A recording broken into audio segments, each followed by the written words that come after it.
Hello and welcome to Offseason Radio. My name's Paige and I'm also joined by Matt Joyce. How you going? And Damon Jackman. Howdy, how's it going? How are we going, guys? Yeah, not too bad. All the home and away is wrapped up. Yep. Going to the finals. The Tigers are in the finals, so I'm And very happy. So are Carlton. We're facing off, Joycey. And don't worry about the Pies, we're there as well. But look, for those of you who are joining us today, Off-Season Radio is bringing you basically everything you need to know about the 2013 off-season, which is covering everything from the drafts to free agency to all the trade rumours and everything in between. We'll be speaking about list assessments from every club, starting from the bottom, and today we're going to be looking at GWS, Melbourne and St Kilda, and we'll also be speaking to 4 special guests: Dallas Wilsmore, Matt Crouch, who's the brother of Brad Crouch at Adelaide, and Lewis Herbert, those 3 from the North Ballarat Rebels up there in the TAC Cup. And we'll also be speaking to the superstar from Tasmania, Brady Gray from the Burnie Dockers, who has had an absolutely outstanding season and has got himself an invite to the Combine. So we'll be speaking to those 4 guys throughout the segment. But to start with, guys, the All-Australian was released today, and there's been a few speculative selections, and some that have probably missed out that have been pretty tough. A few shockers. I mean, there were, I think, 4 clubs that completely missed out on any sort of All-Australian recognition. Richmond, Melbourne, Brisbane and Carlton. So, you know, when you've got, you know, the bottom clubs, you know, the Bulldogs had 2, you know, clubs around there, St Kilda even had a few. If you've got those higher clubs, I'm obviously as a Richmond supporter, it was shocking not to see Dustin Martin get there. And even Alex Rance, his second half of the year has been absolutely phenomenal. How about some other missing players? Yeah, look, I think it's unanimous. I think Lee Montagna missing is a big that's a big no-no for me. I thought he had a fantastic year back. He's gone to another level in my opinion. Who else we spoke about earlier was Tom Liberatore. I think his season it's been a big season of redemption, I would have thought. A few off-field misdemeanours last year, and he's come back and had the season from the gods, and he's been the number 1 clearance player. He's 10th in the competition for disposals per game. His clearance and stoppage work this year has been amazing. So him missing out as well was a bit stiff. Pierce Hanley from Brisbane. How could you leave out Hanley? That's ridiculous. And another rebounding defender from your boys. Yes, Andrew Walker was a bit surprising. I thought maybe, you know, he won't make the 22, but for the initial 40 squad, I thought he would have at least got a spot. From the Blues as well, I thought Cade Simpson had a very, very strong year. Whether or not that was enough to, I guess, get him selection is another factor altogether. But Steve Morris for me, your boy from the Tigers. I'm a massive fan of Steve Morris, and his work just goes so underrated, and he always goes to that small forward on the opposition and more often than not gets the better of them, and his work as just a small lockdown defender has been fantastic. I think he's going to love the finals. He's going to relish it. Yeah, he looks like a finals player, doesn't he? For a week. And then for the week after that as well. And then maybe we'll stop at that point. But look, I also thought Brendan Goddard too. He honestly turned back the clock this year, and that position in the midfield, playing full-time with the Bombers, was just the exact tonic he needed to such a great season. And that obviously that saga's all done and dusted now, but he'd be pretty filthy not playing finals this year. But look, a few questionable ones. There's some players that made the All-Australian team that we thought maybe didn't really, well, I guess possibly deserve it. We can, if we lose that, use that term. Get in a bit on reputation rather than output, in my opinion. And yeah, quite possibly. The number one would be the player that many suggest is going to GWS, Buddy Franklin. Had an absolute shocker.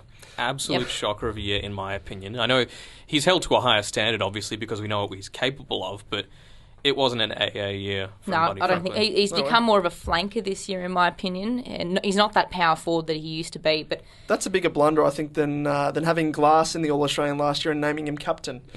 That's taken the mantle. Now, we've got 3 more as well that had a few question marks over them. Josh Kennedy from the Swans, David Mundy from Fremantle, and Andrew Mackie from Geelong. So what do we make of those 3?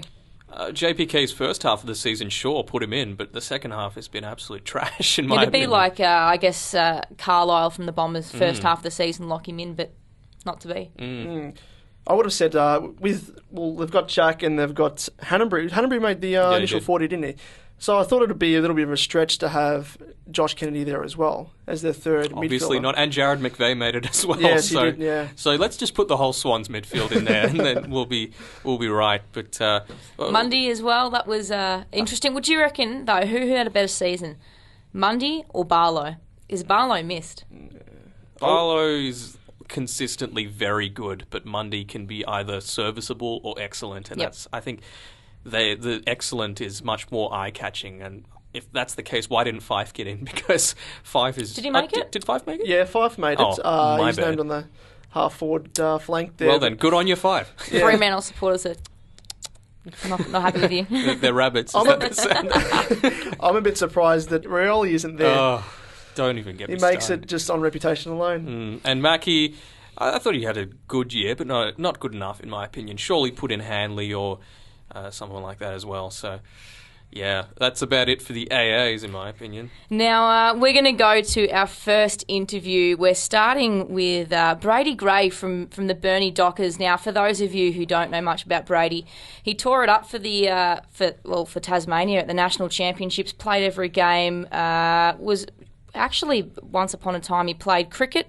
soccer and obviously footy at state level for Tassie, and ended up choosing football, which has obviously paid off because he's had an incredible year. But he once was a small forward and he's now been able to push through the midfield, and he has been an amazing player. He's averaged 20-odd disposals a game with a couple of goals, and he's playing senior football for Burnie. So we're going to speak to him up next and have a hear what he's got to say about his season and what his hopes are heading into the combine. We're speaking to Tasmanian star Brady Gray from the Burnie Dockers. Brady, thanks for joining us. No, thank you for having me. Now, look, firstly, congratulations on being invited to the National Combine. That must be pretty exciting for you. Yeah, it was a bit of a shock for me, but it's going to be one of those experiences that I'm looking forward to, especially with 6 other Tasmanians coming away with it, which is the best we've had, so it's going to be a pretty exciting time. Now, look, there was once upon a time that you had to choose between cricket, soccer and footy. Now, how did you end up making the decision to play Aussie rules? It was a pretty tough choice. I was playing soccer. I was about to play in the state league for soccer this year. I got a letter from the Tasmania. I thought just have the opportunity to represent Tasmania in footy, so I went to the tryout and unfortunately made the squad and was able to play a few games. Now, throughout the National Championships, you averaged 17 disposals, 3 clearances, 5 tackles and 5 inside 50s and a goal per game. Now, from what I've seen of you in your sort of younger days, you played mostly as a forward, but this year you've really moved into the midfield and you look like you're relishing that position. Yeah, last year I was actually playing as a full forward, so I had to get a good fitness base this year to play Mariners, and you know, as I've developed my fitness base, I've been able to push into the midfield and just kind of use my body as an inside midfielder. And, yeah, I got a few clearances and I really enjoy tackling, so cool. Down inside the mid, so yeah. Yeah, and you made your senior debut for Burnie as well in the semi-final against Launceston in 2012. That would have been a massive thrill. How did you find that game? I ended up playing going straight from under 17 to the senior side, which was a bit of a shock for me and my family, but it's one of those things I really enjoyed it. I was pretty nervous the first quarter, coming up against the side that won the premiership last year and haven't really played any football that last year, and then got the opportunity to play the semi-final and relished the opportunity, and unfortunately missed out on the grand final, but the boys won it, which was good fun. Yep. And now you've become a more established member of the senior side there. How do you think that's experience been playing against men that are much older than you, more developed bodies, especially given your ambitions to be drafted? Yeah, I think it's really helped out. Coming from a soccer background, I never really experienced the whole football side of things. And with the national championships, you experience the quicker, the more experienced under-18 players who then come back to Tassie and they're playing against the big bodies. So I think it's helped me develop my football skills and smarts towards the game. Yeah, definitely. And you had a game back in May against Hobart where you kicked 7 goals, and that was playing as a midfielder. Would you say that was your best game that you've ever played? Yeah, it's definitely been the best game I've played this year. And then, obviously, I haven't played much footy before that, so I'd say it's probably the best game I've played individually. the team also won by a fair bit, so we're pretty happy with the game as well as a team. And who would you say has played a big role in your development so far? Obviously, Adam Sanders, the state coach, was able to convince me to play, so he played pretty big role. And my under-17 coach last year, Matthew Smart, convinced me to play, as well as playing soccer every Saturday and then playing footy every Sunday in that team. So those two were pretty big influences in me, able to play footy as well as soccer. And what has been the most positive aspect of your football this year, as in playing for Burnie or playing at the Nationals? I think the opportunity to represent the state's been the biggest thing for me this year. I wasn't sure if I'd actually make the squad let on and play a game, so I was pretty happy to play all of our national championship games. That's been a pretty big honour for me, personally. Yep, and yourself and 6 other guys were invited to the National Combine this year. Which of those players do you think has had the biggest impact on your year so far? I think maybe Eli Pemberton, who actually played the Burnie with me. I've become pretty good mates with him over the journey, and we travel every second day to regional training and then state training. It's another 2-hour trip. We've become pretty close with him, and he's helped me out. He's about to play footy, been in the AIS squad, and he's captain the state, so he's been a pretty good learning experience for me. And then playing with Toby and Curves, actually represented state cricket with him, so I was pretty good mates with him, and then he's helped me out, being a big tap ruckman, putting a few down my throat to make me look good, so those two have probably been the biggest influences for me. And just in terms of your development, what do you see as your biggest strengths and weaknesses so far at the moment? I think my strengths are my competitiveness. I hate losing any contest I'm involved in. My agility and speed coming from soccer has really helped me develop into a midfielder as well as a dangerous forward. And weaknesses are probably still trying to develop a tank and my football brain. Just coming from the soccer background, sometimes I get confused where I should be running and where I need to be at a certain time. Yeah, certainly. And one final question. You're from Tassie, but Tassie doesn't have an AFL team, so who do you follow in the AFL at the moment? I follow Geelong, so jumped on the bandwagon when I was a kid, and we've had some pretty good success the last few years. It's been good to watch. Great, thanks so much for that, Brady. Thanks so much for joining us on Offseason Radio. I really appreciate it. No worries, thank you. Thanks again. And that was our interview with Brady Gray from the Burnie Dockers. Great young talent there from Tassie. Hopefully, he's looking like a bit of a bolter in the draft this year. And, he definitely is. Hopefully, he performs well at the combine and certainly catches the eye of selectors. I'll have him at Collingwood. Don't worry about that. No, he's got to Richmond. But now we're going to go to our list reviews for the season. Starting from the bottom, GWS. I'll be chatting about them, just about their year. It was another development year for them, just based on how they recruited, their general recruitment strategy. Lots of kids, relatively few players in their prime, and a couple of seasoned veterans. So they were always going to have a longer development period than the Gold Coast. And people may think that it's worrying that they only have one win this year as opposed to the 2 that they got last year. But that was just the teams around them getting better faster than they did. So they didn't actually go backwards, in my opinion, but they should be aiming for 4 wins next year at least, in my opinion. Yeah, I'd say so. That's a good assessment. Well, they've got a benchmark there as well with Gold Coast coming through, and we've seen how they've progressed over the years, and if GWS can replicate that, then they've got promising signs. And Callan Ward had another sensational season. Really shows what a captain is supposed to do. He's constantly on the improve. Yeah, and he's one of the best young mids in the competition, in my opinion. Jeremy Cameron made the All-Australian squad, which is a great. He's going to be an absolute accolade for him. Yeah, words can't describe how good he's going to be. So good, and he was recruited as a centre half back, which is ridiculous. And they had a great number of young talent coming through: Lockie Whitfield, Taylor Adams, Adam Treloar, and even Adam Tomlinson in the second half of the year had great years in my opinion, and really stepped up. A few people slid, like Toby Green, for example, but I think that can be attributed to a few second-year blues, and I think he'll be back on the up next year. But it was always going to be a bit of a worry with James McDonald, Luke Power, and Chad Corns not playing a game at all this year. The first 2 retired at the end of last year, and Chad Corns just is constant injuries forced him to retire this year. So that was 821 games of experience that had just gone. Wow, there you go. And that's just from 3 players. Dean Brogan's retiring at the end of this year. That's 183 games. And Satana O'Halpin's likely not going to be at the club next year, in my opinion. So that means the most experienced player on the list is Reece Palmer. So You're joking. Wow. There you he go. debuted 5 years ago. So that is a very, very young list. Not sure if they're going to recruit anyone older than that. It's possible. Buddy, maybe. But that would be the only thing. And they only had the one win in round 19 with promising future again on show. Callan Ward, Lockie Whitfield, Tom Scully, Jeremy Cameron and Devon Smith showed plenty, in my opinion. So if we are now looking ahead to, trade and free agency period, what did GWS need to get, in your opinion? Defenders. They really, really need them. Curtly Hampton and Sam Reid may try really hard, but they're not good enough to be a top 8 side, let alone a top 4 side, let alone a premiership back 6 key defender. So they're really... First off, I think they're going to get Buddy. Like, that's a done deal With for the me. money that's been thrown at him? Yeah, you'd be silly not to take it. Same with Ablett, same with Scully. You couldn't knock them for doing that. But I think since they've got the number 1 pick and they've got Patton, they're likely going to get Franklin. They've got Cameron. They don't need Tom Boyd. So I think they're going to use pick 1 as a bargaining chip.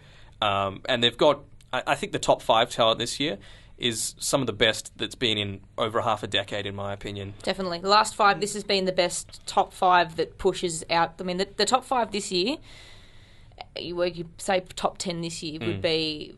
Some of the best. Well, 6 to 10, basically, would be in the top 5 for the last couple of years. Yeah, and...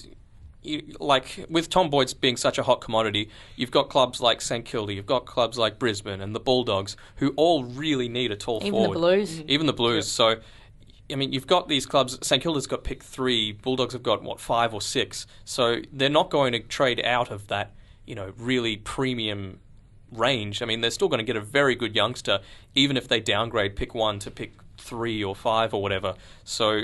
In the event that GWS don't get Buddy and he does sign on for whatever reason at Hawthorn, they would be foolish, in my opinion, not to take Boyd. Yes, I would agree with that. Because at the end of the day, I'd say that Patton, well, he's constantly got knee issues. From what we're led to believe, next year is going to be a lot of slow rehabilitation for him, and they're going to ease him back and they're not going to rush him whatsoever, and they can afford to do that, because they've got a lot of, obviously, the key tools there with Jack and the like there. But when it comes to Boyd, I'd say he's a once-in-a-generation player. He's like Nick Rewalt when he was drafted, Jonathan Brown, Matthew Lloyd. They're household names now. They're synonymous with key forwards in Australian rules history. But Tom Boyd's going to be that next one. Yeah, and I don't know, I think... But they could, like you said, I think they could be calling their bluff, everyone's bluff too. Possible. I really think that Buddy's going to go there. I really do. And it's good for everyone if he does, in my opinion. Hawthorn play better without him. GWS need another major draw card. It's going to get people to go to games. They're going to get more wins because of it. Just with pick 1, do you think they could be using that, as you say, as a bargaining chip to perhaps, say, for the Saints, trade the pick 1 for pick 3 and then perhaps get a senior player? Like Del Santo or Montagna? That's a good point.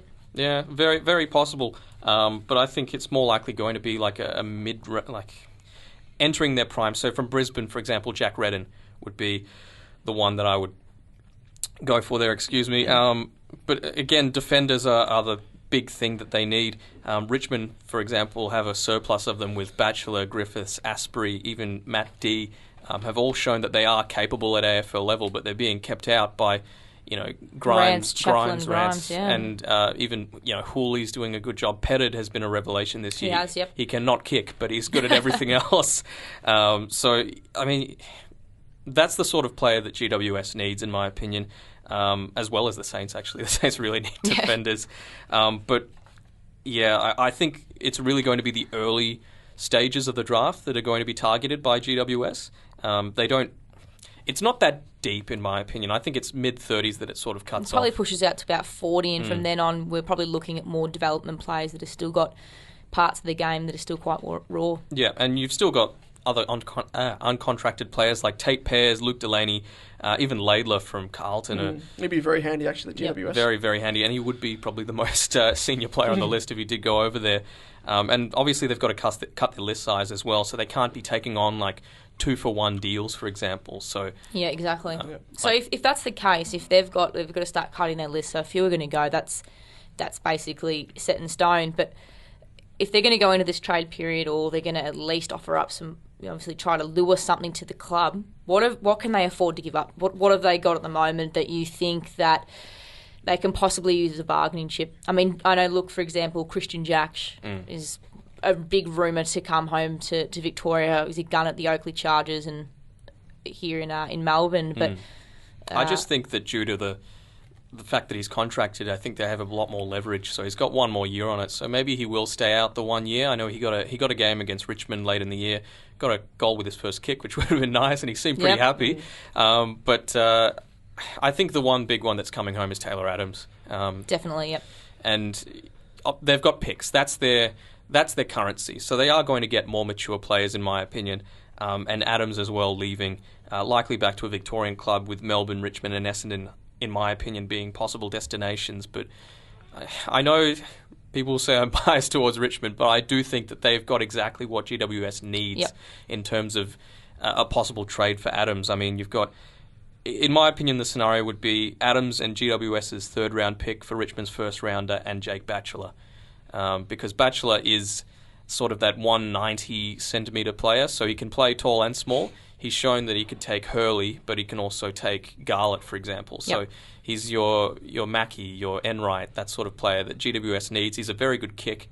I think he bulked up a bit too much this season, so he's lost his mobility. But that's certainly a possibility. And their picks as well. They can obviously throw those around, downgrade them, and get a few more experienced players. But one quiet rumour I'm hearing is Sean Edwards, who not many people would have heard of, but I've rumoured that he's going to a South Australian club on a 2-year deal at the end of the year. So I'm assuming that's Adelaide, because they obviously don't have any first or second round picks this year. So and he's out of contract, is he? He's out of contract, so that might be good for the Adelaide Crows to get a player that otherwise they might not be able to trade for. So he might even be delisted. They might get him as a delisted free agent. Possibly. But if not, they've obviously got those later picks that are better than Adelaide. So even if it was like a 10-pick upgrade or something like that, at least, they would get something out of it. So another player as well would be Matthew, is it Buntine? Buntine, there you go. Still out of contract. Another one. Well, even last year's trade period, his name was being swirled around in the rumour mill that he really wanted to get back to Victoria,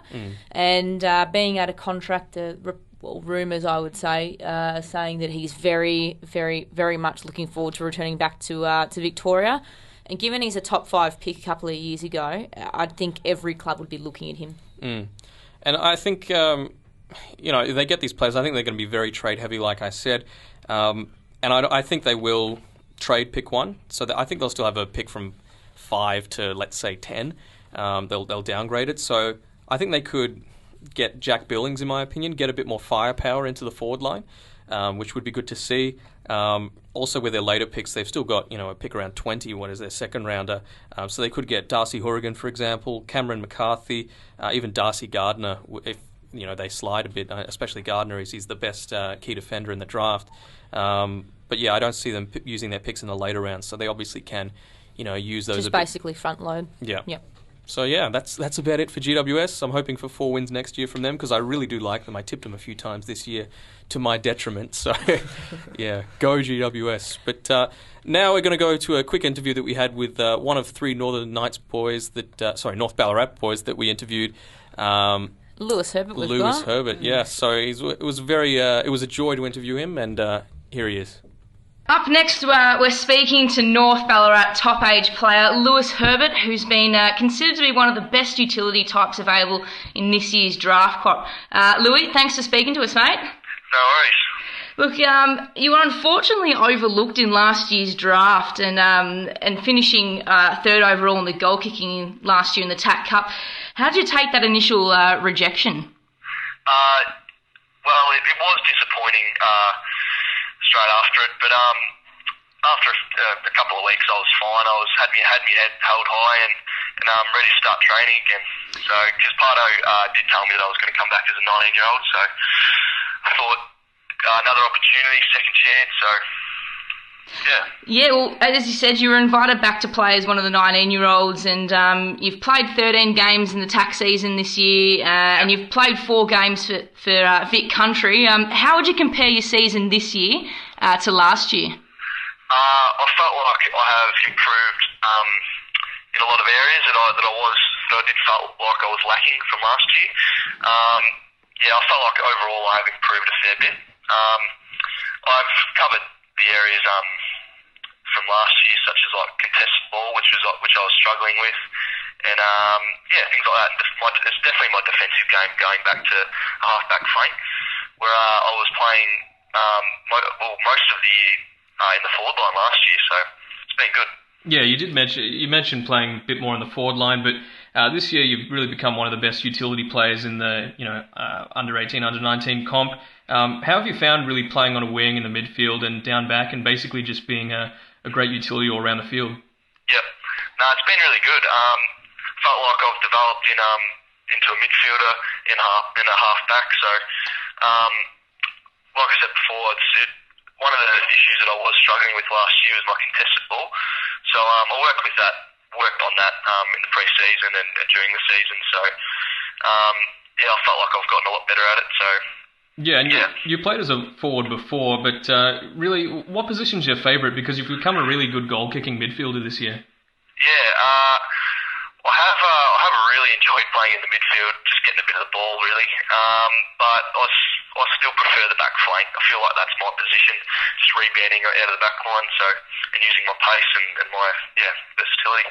Yeah, and at Vic Country level, you played just the one game there last year, but it was 4 games this year, and you were really good off halfback, in my opinion at least, and you showed plenty when you drifted up forward as well. What did you think the experience was like when you really got that consistency going? Yep. It was a great experience. As you said, last year I only had the one game last year, and it was an honour to just play the one game last year. So to play 4 games this year, I'm really happy with that. So yeah.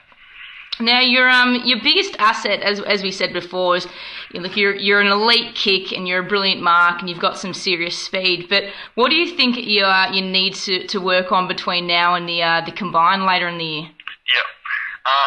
There is a couple of things that I do need to work on. I think agility is a big one.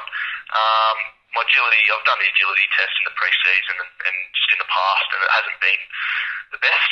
So I think that's a big one. My endurance isn't too bad, but that can always improve, and probably those 2 things are the main ones. You also got the opportunity to be called up and play for North Ballarat in the VFL this year against Essendon. Yep. What was that like for you? Yeah, it was a great experience. It was a lot bigger bodies, which I was expecting, but it was a lot more the physicality about it was just intense, and the one thing that was quite similar was the speed. There wasn't much difference in that, so which was surprising. But overall, it was a great experience, and I was in the end a bit disappointed that I only had the one game, but in the end, it was a really good experience.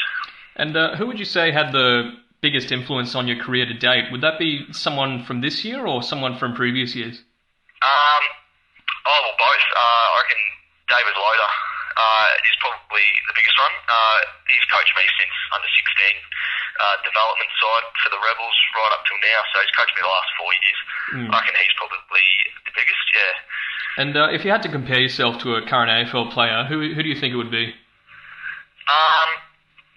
question. I think maybe Brendan Goddard. He's probably more midfield these days, but I reckon he's maybe one. Or maybe Jimmy Bartel or people like that, yeah. Yeah, it'd certainly be great to see you play in one of those roles if you were drafted. Now, if you were drafted, what position would you see yourself playing your best football, do you think? Yep. Probably off a half-back flank or a wing or probably those 2 positions, or maybe even roll up on a half-forward flank. Yeah, sure. And might take a bit of time to crack into the midfield. Certainly. And things like that, get a bit stronger. Yeah, just a couple of pre-seasons under the belt, that sort of thing. Yeah. And last but not least, what team do you currently follow? Bombers. Very good. Great. It was a bit disappointing when I found out last night, but oh well. As it would be. And look, thank you so much, Louis, for joining us. Best of luck ahead of the combine. And look, fingers crossed your name gets read out on draft day, because I was pretty shattered for you last year. No worries at all. Thanks, Paige. Thanks, guys. No worries. Thanks again, Louis. And that was Lewis Herbert there we just heard from, and he was overlooked in the draft last year, and was hoping to try his luck again, and hopefully he does get picked up. And what do you think, Paige? Is he a chance to go in the early rounds, or whereabouts? He's got to be a lock for me. I'd say anywhere between late second rounds into anywhere between there. So I'd probably say pick 35 onto about 50. He has had a supreme year, four showings this year for Vic Country. Incredible player. His development's been fantastic. He's gone from being a one-dimensional forward, I would say, as bluntly as that is, to being a incredible utility player and an absolutely fantastic half-back flanker. So, and a midfielder as well. So hopefully Herbie gets a look in this year. And one of the clubs that might target him is your list assessment, yes. Melbourne. So that I'm looking at Melbourne. Now, how they went in 2013, fairly poorly, you must say. Once again anchored down the bottom rungs of the ladder. In fact, even finishing worse than last season. Last year they were... Is that true? Yes, they were 16th, and this year they're 17th. And putting into perspective their disastrous season, some key stats. They suffered losses in excess of 50-plus points on 12 occasions, and 6 of their total losses came at the expense of 90-plus points. Wow. So they didn't come on as expected. That's fair to say. In terms of their improvements, they blooded heaps of little youngsters, you could say. Viney came on. Who else was there? Tompus. And they showed a bit of brilliance. I mean, Viney did early on, and was probably the biggest shining light, apart from mature age player that came in, Dean Turlich, you pronounce it. Yep. Came in and performed quite well. It was like he's performing there, like he's been there for 3-4 seasons on end. You're probably throwing Matt Jones as well, who had a sensational year. He did, yes, and Clisby as well came in, showed some promising signs as well. Now, where they struggled, where do you start? Else? Everywhere. Coaching, of course, came into it with Mark Neal getting the axe and delivering 28 losses out of 33 games, which was pretty bad, must say. That's a poor strike rate. And they also picked up quite a few mature age recruits: Dawes, Roden, Burns, Pedersen. Now, Dawes, he kicked 12 goals from 12 games and had a pretty unsavoury season and battled with injury again. Now, what do you think, Paige? Do you think it was a bit of a surprise for the D's to pick him up? Look, initially, yes, because obviously when Melbourne, I guess, pulled the trigger on Dawes and wanted to trade that first-round pick to get him, well, we thought it was a bit of a surprise, especially given he was A, contracted, and B, we had no direct replacement, but there were... Obviously, the rumours of Quinton Lynch coming over, and obviously that eventuated. So, obviously, it ended up working out for all parties. And I think for Dawes himself, he probably saw himself more as a leader and was able to offer that at the D's. I think Dawes has been actually quite good for the D's, and it's just a lack of people to take attention off him, basically, because Mitch Clark got himself injured, and they'll get Hogan next year. So I think he's going to have a much more productive season next year. And to be quite honest, his final year at Collingwood in 2012, he was really played out of position. He never had the tank to be a ruck forward, and we had to play him as that because of injuries ourselves. So it didn't do him any. Obviously, he had a shocking year in 2012 and was the whipping boy at Collingwood for quite a while. But I saw that move as actually a really positive one for both parties. I mean, Collingwood got a first round pick out of it, and the D's obviously get a premiership player, a very good full forward when he's allowed to play his natural position, and he's still young. And that's what Richmond need. He's a leader. He's still in that 23 age bracket, I guess, and that's where, I guess, Melbourne's next finals campaign is going to come from. Is the guys that are now in that 20 to 23. Yep. And next one, of course, was David Roden. I thought he was probably the most serviceable out of those four. I liked him this year. It was a shame how he ended the season. Yeah, he was probably the most consistent as well. And, of course, ended the season with a knee injury that brought an end to his career with a year remaining on his contract. Shannon Burns came across from Geelong and played a majority of games, and wasn't until the latter half of the season that he really started performing. I think he's still there for another season, I think he is. Yep. So he's pretty lucky you'll keep his spot there. And Cam Pedersen, I think they might cut him prematurely. He's got 2 years left on his contract. Yeah, they gave him a 3-year deal, didn't they? Yep. Can they afford to pay him out? That's the thing. I don't think they can. Yeah. No, good for Casey. Yeah, exactly right. In terms of expectations for 2014, youngster Jesse, as I was writing this up, I completely forgot about him, of course, and it was a bit surprising. Youngster Jesse Hogan, that they picked up in the mini draft, would be rated, you'd think, in the top 3? Yep. At least. At least. I'd say 3. I would, yeah. Yeah, definitely. He and obviously Tom Boyd would probably look, to be quite honest, 1 and 2 right there. Yep. So they paid market value for him a year early and got an extra year of development in their system. Yep. And he's 193 centimetres and 97 kgs, so he's a pretty big bulking forward and should slip right into the Melbourne side and complement Clark and Dawes quite nicely. Even if they can't keep their fitness like as we saw this year, Clark and Dawes. You'd think that with Jesse Hogan down there, they have more of an opportunity to kick a decent score. Now, the D's did very good with their mature age recruits. So from the draft rather than from trading. Who do you think they're going to target this year? Who are they going to target? Well, they need midfielders, that's the thing. And probably rucks as well. In terms of their rucks, J Mar didn't come on and he was pretty hopeless. And they've only got Jake Spencer down there and Max Gorn, which I don't think they're genuine number 1 rucks. They're more support ruckmen, so they definitely need to target a ruckman. I think more in terms of getting a mature age recruit in, perhaps even Giles from GWS, if he wants to come down to Vic, he'd be one they look at. Otherwise, because I don't think they can afford to get a younger ruckman in with Spencer and Gorn there. They'd still then have they've got Fitzpatrick as well, who's been another ruck who's sort of toiled away in the VFL and had a few cameo appearances in the senior side this year. What they do have is picks, though, so maybe Bellchambers could go for their second rounder or something like that. It could be. I really like, for me, is when you look at Melbourne and they've got these I'm not going to have a whack at Melbourne, but we know that these players have got potential, and it's a dirty word, but they come into the club, they're highly rated picks, and I can tell you firsthand that Jimmy Toumpas will be an absolute out-and-out star of this competition in a couple of years' time, to be quite honest. Jack Viney is the same. There's still a lot of young players, but when they look at the draft, I mean, how can you possibly go past someone like James Aish? I mean, a couple of D supporters say he's a little bit small or he's nimble, but he's been playing senior football for Norwood since he was 15 years old, and he has not looked out of place. Yep. He has been... I mean, him, Josh Kelly. Look, for me, they'd be the main 2 that would be thereabouts. They are the most classy ball winners, gut-running players, two-way players. Their defensive side is just as good as their offensive game, and they kick goals from the midfield, and that's exactly what Melbourne need. They are craving and crying out for classy ball users. Yep, and they need midfielders, of course, as I said, and they could be looking at a few that are coming out of contract and even on the trade table. Dustin Martin, I think, is one that they definitely should look at if they can get him. Not a chance. Not a chance. Not a Richmond supporter. No, he's basically signed. He's a burst, valuable player, and if they can get him, that'd be a massive coup.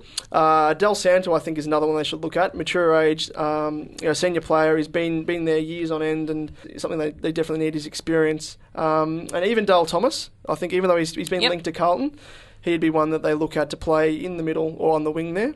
I think one that you missed is Daniel Cross. Yes, Cross. An old dog who can teach the new dog some tricks. Quite literally. Yes. Because he is such a professional in the way that he lives his life. I think I've heard a few of his teammates say he's a bit boring. Like, he's literally just family and football, and that's all he does. So he can teach these kids the way that you prepare to be a professional football side. Of course. Well, I've interviewed him personally before a while ago, and basically, as he said, he lives and breathes football and family. And he is so diligent in his preparation. He's the first one in, last one out. He's big on health and fitness. He eats cleaner than a vegetarian. And I'm telling you right now, I mean, he's a qualified sports scientist. So the way that he trains and his physique is something that he will really bring to that Melbourne. I could really see Melbourne utilising him. Give him a 2-year especially deal. Look, a bit of leadership around the club. They haven't got much. And secondly to that, look, he's not going to be part of the next finals campaign, but short term, he'll help them. Yeah, be exactly. competitive. It's all about right now. Yeah, and we mentioned a few of the very early picks. Who are the other players that you think in the draft that they could really be targeting? Josh Kelly, we spoke of as well. Those are probably the 2 that I reckon they'll go for with their early pick. Yeah, Asian Kelly. Yeah. Asian Kelly, and apart from that, yeah, probably look at, as I said, those out of contract players. And I mean, using players as trade bait will probably be one of the most important things for them. And Jack Watts, he's been highly spoken about, and he's been linked to Carlton and Geelong, and former number 1 draft pick. I think they can probably get late first rounder, probably early second. Yeah, early second, and that's something that they'd look to do, because he just hasn't come on, and at a genuine contending club that perhaps he can come on and fulfil his potential. I really want to see him at Geelong. I do. I hate it. It's funny you say that, because at Geelong, when you look at their side, I mean, Lonergan's 28, I think, from memory, 27, 28. Harry Taylor's 30-odd. Rivers is down there, and he's getting on. And they don't have... I mean, remember, they traded off Laidlaw, who went to Melbourne in the last year. Other way around. Rivers went to them. Gillies. That's it, yeah. Gillies. Obviously, so a couple of players there. Brown as well, who got delisted a few years ago too. So they've had these key position defenders, but they've offloaded them because of guys like Scarlett and the like have been around. So that could probably be an area for them that they're going to assess through Jack Watts. Yeah, and Mackey's old as well. And a bit of bad luck with Egan as well with that foot injury. Massive bad luck. So, yeah, the Cats might need a few younger defenders. He'd be their next... Will he be their centre-half back for the next 10 years? And as a Carlton supporter, I'd definitely love to see him at our club and playing forward, or even at back, because we need a key defensive player as well as a key forward. And, I think if he was there, then, he'd be a genuine forward. And would that allow... That'd have to allow Henderson to be able to play a defensive post more permanently, would it? Or would you prefer him to play forward in your opinion? I would still like Henderson, as we saw this season. It's probably the only season where he's been played up forward, and he's grabbed the opportunity with both hands. And I think Waite would probably be the one to be pushed down back, even though he can be very unaccountable as a defender, I think, which you can run into trouble with that. But Henderson and Watts there, it could be anything. Yeah. And so we're going to go to our second interview that we've got with another North Ballarat boy, Matt Crouch, brother of Adelaide's Brad Crouch, and see what he's got to say. And coming up next, we're talking to Matthew Crouch, a prolific ball winner from North Ballarat, who's co-captained the Rebels this year. Thanks for joining us, Matt. Thanks for having me. Look, firstly, congratulations on the invite to the National Combine. That's pretty exciting for you. Yeah, it is. Obviously, being recognised and going to the National Combine for myself is a privilege. So I'm looking forward to sort of getting there and showing the crews and the clubs sort of what I can do, and hopefully, go on from there. Now, look, it's no secret that obviously your brother Brad was taken at the number 2 pick in the mini draft a couple of years ago. Has it been harder to establish yourself as your own player instead of being known as, Brad's younger brother? To be honest, I don't think it has been. I think there's obviously a lot of talk around Brad's footy and that, but I think with me, I just sort of concentrate on my own game and worry about what I'm doing in that terms. And it's good that Brad's going well, but I'm my own person as well, so in my own football. So it's all been okay in that sort of way. Yeah. Yeah. And you were part of the AIS squad this year. What was that experience like? Travelling overseas with some of the best players in the country, and what did you take out of it? Yeah, obviously, sort of going across overseas is a very good experience for everyone who went. So I guess we got a lot of life experience as well as footy. So I learned a lot about sort of the professionalism and what you need to do to be an AFL player. And sort of all the kids who were there are pretty professional in that sort of way. And I learned a fair bit being there. And just speaking about life experience, you were made co-captain this year of the Rebels with Dallas there. How has that experience been for you in terms of showing your leadership qualities, and especially in a year like this where the Rebels weren't that great, but certainly you've shown a lot of qualities, I'm sure. Yeah, it's good to help out the boys and speak to the younger fellas if they need a hand in that sort of way. So this year's been a good experience and a good opportunity for me to develop my sort of leadership skills. And I've loved being captain as well as Dallas has. Now, look, you've had a funny sort of year. There was a story on you that you were telling Phil earlier in the year that you'd never missed a game of football through a football injury, and then a couple of weeks later you broke your hand. Firstly, how did you take that setback, and how did you approach your rehabilitation? Yeah, I guess for me, with breaking my hand, that was a bit disappointing at the time, and I guess you can't sort of dwell on that. And I sort of thought I'll get back into my sort of running and that sort of thing, and did as much running in that time as I could. And then once I could sort of handle the ball, I did that, and I did a lot of ball work. So when I came back, so I could have an influence when I came back to play. So yeah, it was good. And when you did come back, you had a 30-odd disposal game for the Rebels, and then stepped in a week later to play against WA for Vic Country. How did you find the tempo going from TAC footy straight into national champs? Yeah, it's a lot different going to the champs. I guess TAC footy is still good pace and good standard of footy, but I could definitely recognise the lifting intensity sort of going into the national game. And I felt like in the first game I was sort of a bit underdone, but in the second game I felt like I went a bit better and sort of improved a lot. Yeah, and we managed to catch the game where you were called up to play for North Ballarat in the VFL against Frankston. You look quite at home. You collected 25 possessions, 6 marks, 4 tackles, and really had a solid impact on the game. What was that experience like, getting your first taste of, higher level football at VFL level and playing against some guys that are already on, senior lists? Yeah, it was a great experience, sort of, to get up in the VFL and play some senior footy. Was something I was really looking forward to do, and I love the experience to do that. And the North Ballarat team was a really good win that day, even though Frankston got done for 2 on the ground, but that's another story. So I enjoyed the win. It was a very good win. Yeah, and you've certainly plied your trade really well as a ferocious inside midfielder and a stoppage specialist, a clearance specialist, that sort of thing. But what would you say your biggest weakness is so far? My weakness is probably my running and sort of the fitness base, so hopefully I can improve that so it's not a weakness anymore. I can make it into a positive, which would be good.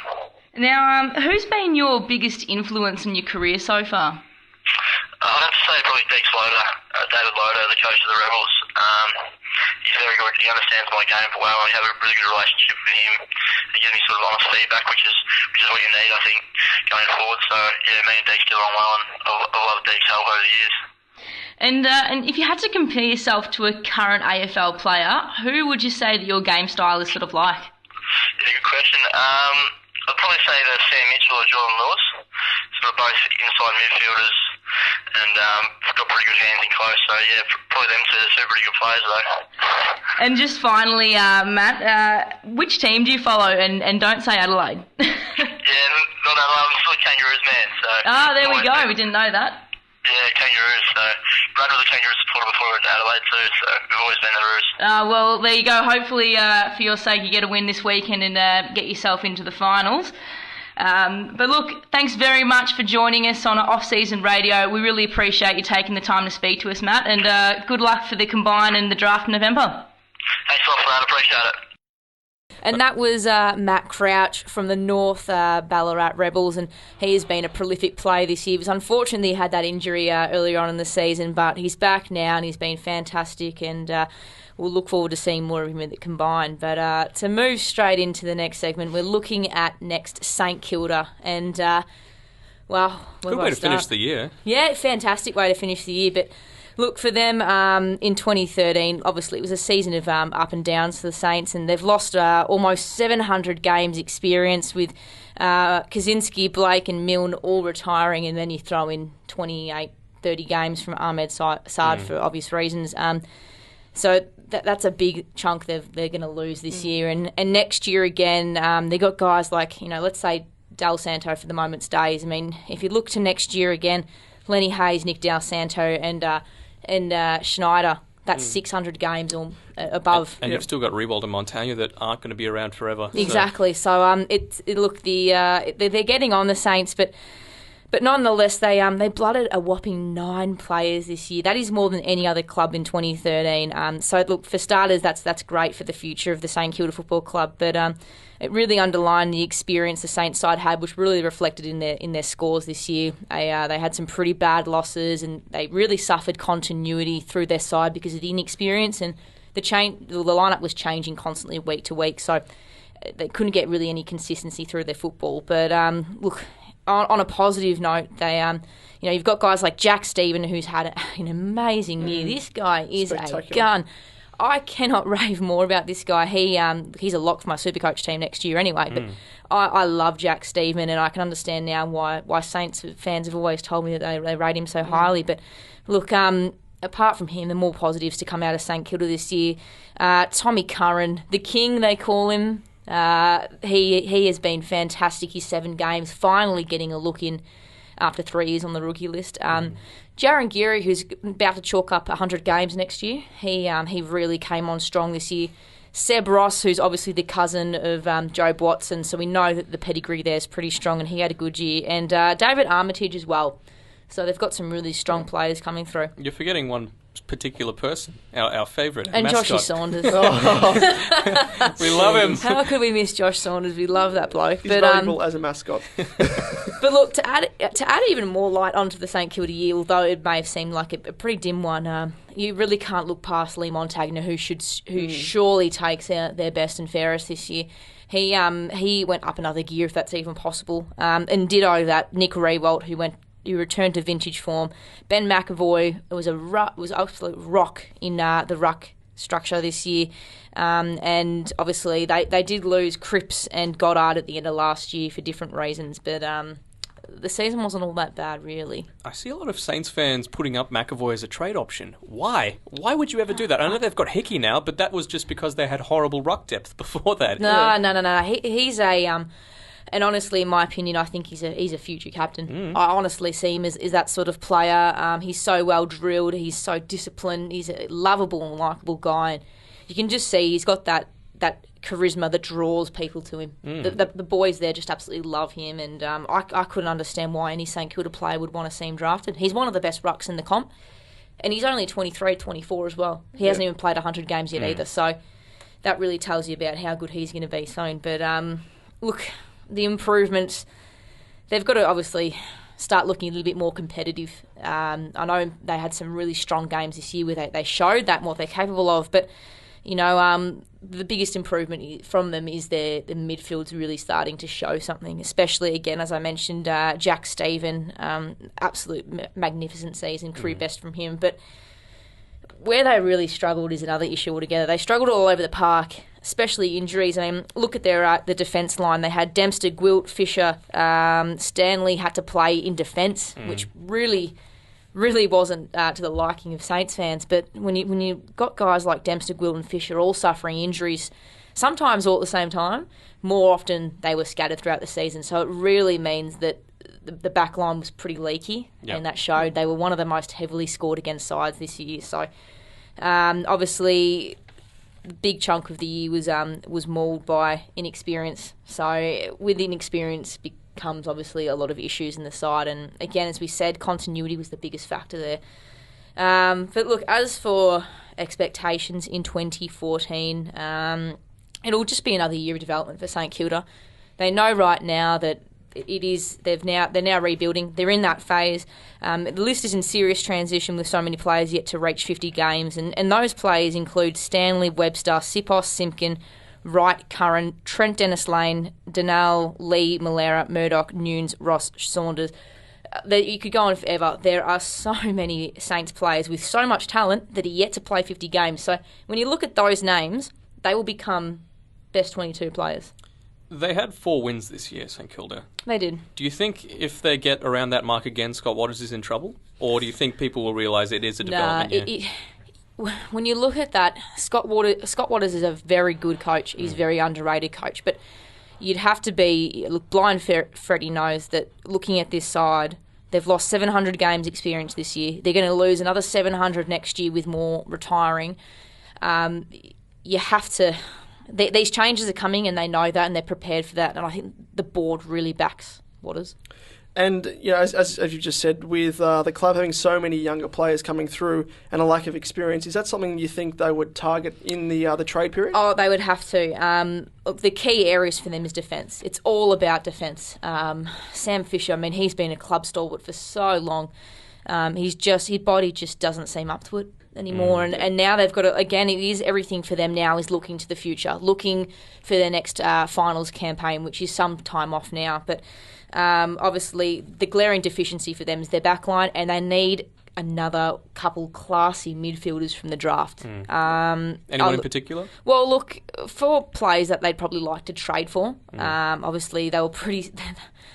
They put all their eggs in one basket last year and didn't select a defender, which was just batshit crazy, to put it quite. I think they were relying on getting Brown this year from West Coast. They were, and Mitch Brown was supposed to be interested in coming back home with his brother Nathan and the like, and he ended up signing on because it looks like West Coast's defensive six are now in trouble with a few retirements and earlier than expected, but they'd really be hoping to secure somebody like Luke Delaney from North, Tate Pears from Essendon.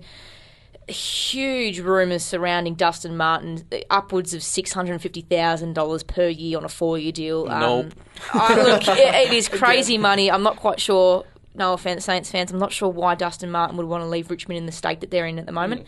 They are going places, but with him as well, you've got Nick Dygan from Carlton, Jeremy Laidler from Carlton as well, that could probably maybe have some currency for them, but they need defenders and they need them bad. So they'll get those through the trade period. How about the midfielders that they're going to get in the draft? Who are they going to target? Look, they've got that pick 3 and they're not going to trade that whatsoever. And honestly, if somebody like Matt Scharenberg, for example, slips to pick 3, Saints fans will rejoice because he's the second coming of Brendan Goddard. And I promise to God that is true. Do you think there's a chance with GWS having pick 1 and Melbourne pick 2? Do you think there's a chance that Tom Boyd may be slipping through to their pick? If they get Franklin? If GWS get Franklin? Look, I've said all year that I really believe that he's going to drop to pick 3 or 4 Boyd. And it's really shuddering because Tommy Boyd's ankle's actually a lot worse off than what we're led to believe. There is a serious concern that he may require an ankle reconstruction. I spoke to him on the weekend and he said that he's no chance of resuming this year. He was supposed to come back last week and even this week for the finals in the TAC Cup, and he's had another relapse there in the ankle, but it doesn't look good for him in that front. Short term, yes, but long term he's going to be a star regardless. But if he slips to pick 3, and that would be crazy, and it would be crazy good for St Kilda because although they've got, Tom Lee's a serviceable forward. He's not going to be a gun forward for St Kilda. He showed that he can he's a fantastic leader, great overhead mark, can kick goals, but I don't think he's going to be that next replacement for, say, someone like Nick Riewoldt. It's not going to be him, and it's not going to be Spencer White either because Spencer White's a different player again. He's tall, he's athletic, he does some freakish things, but he's not consistent enough to be that power forward. And a power forward, I mean, look, they're going to have 2 good forwards in Lee and Spencer White. But if they've got Boyd that's available, they will do what Derek Hine did last year when Brody Grundy was available, and he will stumble over their words, and they will be partying for the entire off season as he's unbuckling his belt. I think. But look, he's one. But if Boyd doesn't slip, if Boyd's gone by then, Scharenberg, Aish, Kelly, Billings, I would love to see. Look, I really believe that Luke Dunstan's going to go in the second round. I don't believe he's a first-round player based on my observations. If he's there for St Kilda's second-round pick and they get a tough on-baller, I mean, for those Saints supporters who don't know him, he's 186, he's 90 kilos. He's basically this year's Ollie Wines in a sense. He's the best inside midfielder, in my opinion. He's just one-dimensional. That's his only problem. He's not going to kill you with leg speed. He doesn't offer anything line-breaking. He's got a good kick. It's nothing fantastic, but what he'll do, he'll be a 200-game player. He'll be an honest, hard. He'll be basically a Luke Ball type. And in terms of trades, what players do you think will be offered up? Apart from Del Santo being out of contract as a free agent. Apart from Del Santo, I don't think the Saints really have anything too attractive that's going to cause teams to go to them. But I really think that if a few teams thought, well, 24-year-olds, look, you're looking at Sam Gilbert, who's obviously had that knee issue all year. If someone came knocking about Gilbert, I think St Kilda would be very open to hearing offers. He and Clint Jones for me is one as well. So I think that possibly teams will maybe want to see what the going price would be, and Saints would be happy to listen to those. They wouldn't be fishing them out willy-nilly to see what they've got because they're required players. But I think them Another one who might be a little bit controversial, I honestly think Aaron Sipos. And he's had... Look, there's no secret that he's got some serious attitude problems and he's been dropped throughout the year for disciplinary reasons, and also he's had those injuries. But he'd be one that could attract quite a bit of interest. If that gets them inside the first or second round with a pick like him, they'd be pretty happy about that. All right, sounds good. And we've got one interview left. Tell us about it, Paige. Yeah, we're speaking to one of my favourites, Dallas Wilsmore. He's a big key forward from North Ballarat Rebels in the TAC Cup as well. Great year, AIS boy, and he'll go in the first or second rounds this year. Might be someone that St Kilda will look at possibly. But we'll speak to him up next and see what he's got to say. Coming up next, we've got Dallas Wilsmore from the North Ballarat Rebels, the co-captain of 2013, along with Matt Crouch. Firstly, Dal, thanks for joining us. No worries, thank you. And congratulations on being invited to the National Combine. Thanks for that. Yeah, looking forward to it. Now, you've done something not very many people have done, and that's play football alongside your dad when you were just 14 years old. Do you remember much of the game? Yeah, remember every bit of it. Yeah, as you said, played as a 14-year-old along with dad, and I think I was full pocket and he was the other full pocket, so every chance he got to pass off to me, he did, and that was really enjoyable. We ended up winning, which is good.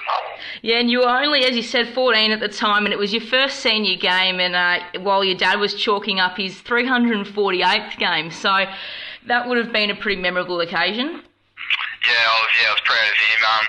He had a good game as well, and yeah, as I said, it was something that I'll cherish for life.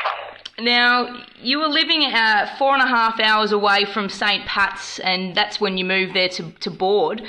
How have you found living away from home as a boarder over the last couple of years? Yeah, it was tough at the start because I moved over to St Pat's as a year 9, 14-year-old, and it was tough at the start, but I had plenty of support from the school and my mates, and I went over with a mate, Joe Mead, that helped me a lot, but yeah, ever since that I've loved it. And you were the captain of St Pat's when they took out the Herald Sun Shield. It was for the 4th consecutive year.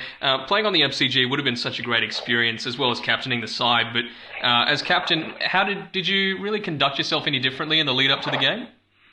No, the same as the other 3 years. I was lucky enough to play in 3 of the Herald Sun Shield Game Finals, and that was just the same lead up, and yeah, just keeps on getting better and better each year. Yeah, and you were named in the AIS squad as well and travelled overseas, but you suffered an injury which meant you were sidelined throughout the tour. What sort of things did you do throughout the tour that made sure that you kept involved? I was water boy and run at times for the boys when they were playing their matches, and it was just when they were training I'd be jogging laps, which is pretty frustrating at times, but it's just the things I had to do, just keep on ticking all the boxes and do all the right stuff while we need to have a speedy recovery. And Mickey O'Loughlin and Brad Ottens were, with you during the tour. What sort of things did you learn from them? I'm sure, they've got such a strong standing in the game that you would have had so much to learn from them. Yeah, just like the little things, got to do the little things right, and with the little things, like with professionalism, doing the recovery right, just getting your body in the best shape possible to get over your opponent, I suppose. Now, in the 4 games that you played for Vic Country this year, you were incredibly agile and athletic. Is that something that you've had to work on, or is that something that just comes naturally to you? I reckon it came naturally, just from back from primary school, just doing like sport on the Friday arvos and like with me agility and stuff like that. It would do the pick the tail on the donkey and stuff like that, and you just move around heaps, and I suppose from the last year you do a bit of like leg work, and that's helped me out being athletic, but still heaps to improve on. Now, I've seen you kick some absolutely mammoth goals this year. There's a couple I've seen from outside 60, I'd say, and you're not scared of flying for some marks either. But what do you think right now is your weakest link at the moment? Probably my speed. That's an area for improvement, my speed, and maybe continuous leads, just keep on getting me second, third, fourth leads, and just keep working hard as I can up and down the ground is my areas I need to improve on. Now, you were also named as co-captain of the Rebels this year alongside Matt there. How did that go for your leadership experience and being able to put that forth to onlooking recruiters? Yeah, it was a massive honour to be named as captain along with Crouchy, all my teammates, and I reckon it's helped me a lot with my leadership, talking in front of the group and doing all those stuff that helps me present myself better for the draft and stuff like that. So, yeah, it's developed me a lot, I reckon. Now, you played 4 games there for Vic Country. What would you say the highlight's been so far? Highlight would probably be the Tassie game. Getting on the end of a few goals and a few marks was pretty good, and the credit to the midfielders. It was just exciting, and it was a good start to the carnival. Sure, and who would you say has been your biggest support so far throughout your career?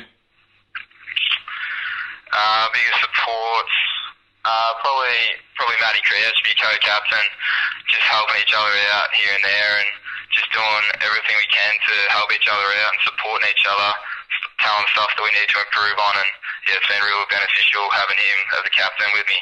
And what would you say the best bit of advice that's been given? Was that from a coach, or was that from Crouch or another one of your teammates? Or what sort of advice would you say is the best that you've been given so far?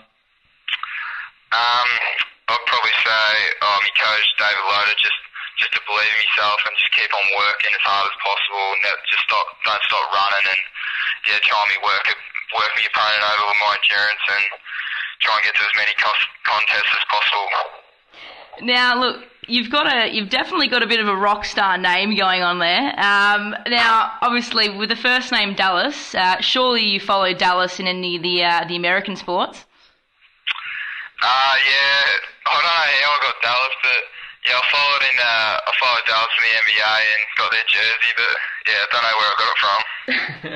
And if you did get drafted to Collingwood, given you do have the rock star name, and still Sidebottom might be a bit jealous of you, what do you think he'll have to say to you?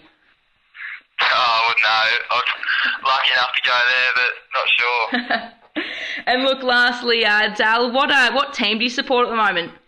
North Melbourne. Another Roos boy. Yeah. They're littered with them up at North Ballarat. Great, thanks for joining us on Off-Season Radio, Dal. We really appreciate it, and good luck for the remainder of the year and the draft. No worries, thanks for having me. And last but not least, we're going to just go over a few of the TAC Cup Finals that happened on the weekend.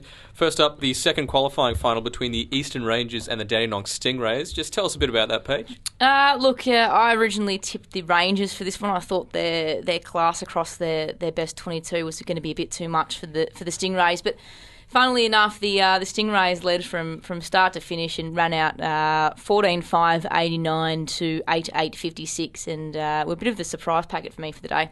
And who do you think were the standouts on the day? Any particular players that caught your eye? Look, everyone would know about this kid, Billy Hartung. He was a superstar all day, and funnily enough, he's been an outside midfielder all year. However, the Stingrays actually decided to utilise him as a back flanker in this game, which was an absolute masterstroke, but it was also a very good one. He ended up collecting 29 disposals, 5 marks, and was pretty unlucky not to have a goal in the end, and he was fantastic. And also I thought that the difference for the Stingrays as well was Zach Jones, who's actually the brother of Melbourne's Nathan Jones. He actually usually plays as a back flanker and switched positions with Hartung this game, and he played exactly like his brother. Does he have hair? He has hair, but I would say for not long he might not. But he was fantastic, absolutely prolific. Just it was almost Judd-like burst away from stoppages, the way he used the ball. And one play in particular, he took the ball from a stoppage and burst through 3 or 4 players and kicked from outside 50 to kick a goal, which was pretty impressive. Another player for me as well, who probably went under the radar this game, was Jack Solinski, who actually sacrificed his own game to nullify Ben Kavara's. So Kavara he had 22 disposals, but at the same time, none of those disposals were influential whatsoever, I thought, and Solinski actually got the better of him, but. Sounds like one of the Socceroos, that sort of name. But look, for the Rangers, another one of my favourites, Daniel McStay, had a really good game. He started the game up forward. He plays the swingman role exceptionally well and went back to his natural position at half back and he was really strong all day. But for the Rangers, they really missed Mitch Honeychurch, who was a late scratching. Unfortunately, he missed the game last week too. So no good for him, but hopefully he'll be back this week. And, of course, the other qualifying final was between the Geelong Falcons and Calder Cannons. Now, tell us a bit about that game and who caught your eye. Well, look, the Falcons ended up winning by about 40-odd points here. But the funny thing is they kicked 13 goals, 11. And I'm telling you right now, that deficit would have been 100 points had they have kicked straight, because they monstered them. The game, honestly, it was really won in defence for Geelong. Fraser Fort, Jai Cross and Darcy Gardner, for me, were just incredible all day, and the run from Sam Russell from defence was fantastic. But, for the best on grounds for me for this game basically went to the Falcons again. Now, Lewis Taylor has been ruled out for the rest of the year with an unfortunate stress fracture in his left foot. However, he played through that the entire championships and overseas, so that really sort of underlines just how good he is and how good he'll be when he's fit. And just with Lewis Taylor, a lot of people, thankfully the stigma's going away of you're a small midfielder, you can't make an impact. But, with Dion Prestia being more and more impressive every week in 2013, surely people will think of Lewis Taylor as a top 10 pick, in my opinion. He's got to be. He went from being a certain, 12 to 17 pick, and now he's definitely firming for top 10 because he does it all. He wins his own ball. He wins it on the outside. He wins it on the inside. He is just as hard as nails, bullet gate, can kick goals, and does a lot of work in defence as well. He's just he is only 174, but there is so much to love about him. And Mick Turner down there at Geelong has basically lauded him as the best thing to come out of the Falcons ever. Ooh. And that's when you're considering the amount of Geelong players that have come out of that system. So even Brown obviously John O'Brien at Brisbane, who came out of the Falcons structure there. Factory. Better than Jimmy as well. Jimmy that's what they're saying. This guy, and look, don't worry, he's a beast. He's fantastic. But look, in his absence, George Cameron, who a lot of people won't know about, he's a fantastic player and he had a stunning afternoon. 21 disposals at 83% efficiency. He had 6 tackles and 4 marks. It was a complete game from him. Reid Adams, a lot of people won't know about him either, but he had 23 touches, 8 marks and 8 tackles. Absolute polished performance. And Joey Maishman is another who really bobbed up with 23 disposals, 6 marks and 2 tackles. And who do you think the difference was? Who was the game changer?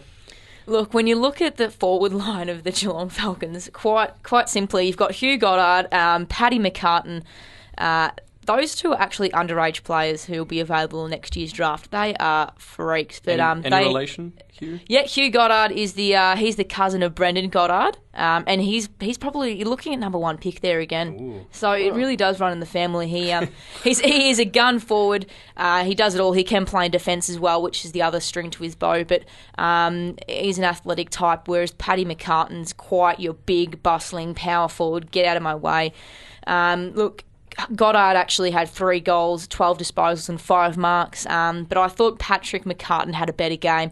He also had 3 goals, 15 disposals, but he had a huge 9 marks, which were really telling throughout the afternoon. And unfortunately for Calder, another underage player for them, and he is also in the AFL AIS squad next year, is Jake Lever, and he struggled against them, but he probably can hold his head high there. But the Dixon boys, Scott and Nick from the Geelong Falcons, need to get a mention here because they were fantastic all afternoon.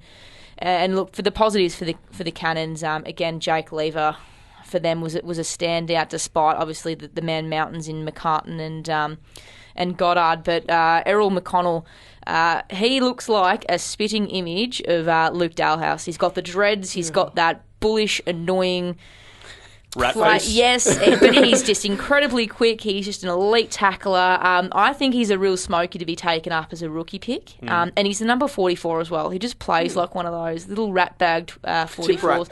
He does. He's your typical 44, and guess who else is numbers 44? Yeah, exactly. So he plays like a junkyard dog. He'd rather a fight than a feed, this guy. So he was fantastic. And the second elimination final, playing for keeps, Northern Knights against the Gippsland Power. The Knights were victorious here. Just tell us a bit about that. Yeah, look, the Knights went in favourites and they obviously won. It was probably this game was exceptionally over-umpired. It was terrible. There were 14 free kicks given to Northern Knights just in the second and third quarters alone. It really took the wind out of the sails for the Power, who were down. They had quite a lot of players out. They really struggled for them from memory. I mean, like Tom Muir, Declan Kilty, Josh Scott, who's the leading goal kicker in the TAC Cup, and Nate Paredes also missing. But look, for them, when people mention Northern Knights, you automatically think of Ben Lennon. And Ben Lennon has, the last 6 weeks, he's just made that move into the midfield. He's usually been a half forward, but he's not going to be tall enough to be a key position player at the next level. So he's had to utilise that second part of his game. This guy, he went into the midfield. He had 25 disposals, 3 goals, 5 marks, 4 tackles, all of which were inside 50. So his forward pressure there was fantastic as well. He was the difference for the Knights, and it was absolutely amazing. But unluckily for the Power, Josh Cashman, their captain, his tenacity and leadership stood out all afternoon. 17 disposals and 4 marks from him, so he can hold his head high. And Aaron Heppel, who's the younger brother of Dyson at Essendon, 12 disposals, but 100% efficiency. Wow. His kick rating was superb, so that's something that he was probably lacking on early in the season. It's really picked up. Just on Heppel, what sort of player is he? Is he very much like his brother, or is he thrive with contested ball? He's probably not so much like his brother. Look, Heppel's not exactly your ball winner by any stretch of the imagination, but look, Aaron, I think he's probably more, again, a bit like Dyson. He plays out of half-back, prefers to play a bit of a freewheeling role. When he has gone through the midfield, he's looked good, but there's still areas of his game that need to be worked on. His kick rating has been probably his biggest letdown. So I think he's probably going to be somewhere in the 3rd to 4th to possibly the 5th round of the draft. But another guy as well, I've got to mention Alex Carr. He's a fantastic player, big booming kick, and he was really gallant for the Power. And delving into the other elimination final, it was between Western Jets, and they defeated the Murray Bushrangers. What was the standout of that game? This is quite possibly, easily actually, the game of the round. At three-quarter time, the Jets were actually, the Bushrangers were leading all afternoon. At the three-quarter time break, it looked like they were going to go in winners. Jets hadn't hit the front all day, and it happened. They choked it up, the Bushies, unfortunately, and the Jets went on to win in the end by 15 points. It was actually a 32-point turnaround in the end, so it was an incredible effort from them, a spirited win, just fantastic to watch. Best on ground for me, probably, I always muck his name up, David Accarino, yeah, that's it. He had 2 goals in the last quarter, and he's just the way he bollocks through traffic and he moves people. Reminds me of a Dustin Martin type, honestly. Just get out of my way, takes control, takes on responsibility, and he can finish on goal. 28 disposals, 3 marks, 3 goals, and he was sensational, and I really hope he gets picked up. But also from the Jets, Jake Greaser, who's another favourite of mine, he actually got snubbed at the combined, didn't get an invite, but I think after this performance in finals, he's going to get a call up because he had 28 disposals, 5 marks, 3 tackles and a goal, and was pivotal in the final term. He really stepped it up. But Lockie Hickey's final term was another reason the Jets got over the line. His forward pressure was absolutely paramount, and he had a monumental impact as the Jets were able to lock the ball inside 50. He had 6 tackles, which was the highest of any other Jets player for the afternoon, and that was telling. He worked so hard, and he had 12 disposals, 3 marks, and 1 goal, and obviously the game-high 6 tackles. But the unsung hero, and a lot of people don't know who he is, and they probably won't know who he is. Daniel O'Leary, absolutely sensational, this guy. He was a game changer for me. He took several telling intercept marks in defence in the final quarter and just about cut off everything that came in board from the Bushrangers. So anything that was fired at him, he just ended up marking or clearing. look, there were a couple of times where he backed into packs and took some incredible inspirational marks.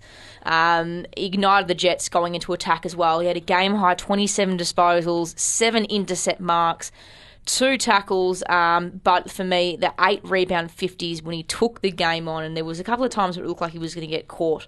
And I guess he really he rolled the dice a few times and it worked for him, but for the Bush Rangers, there's 3 players for me that have constantly been stars all year.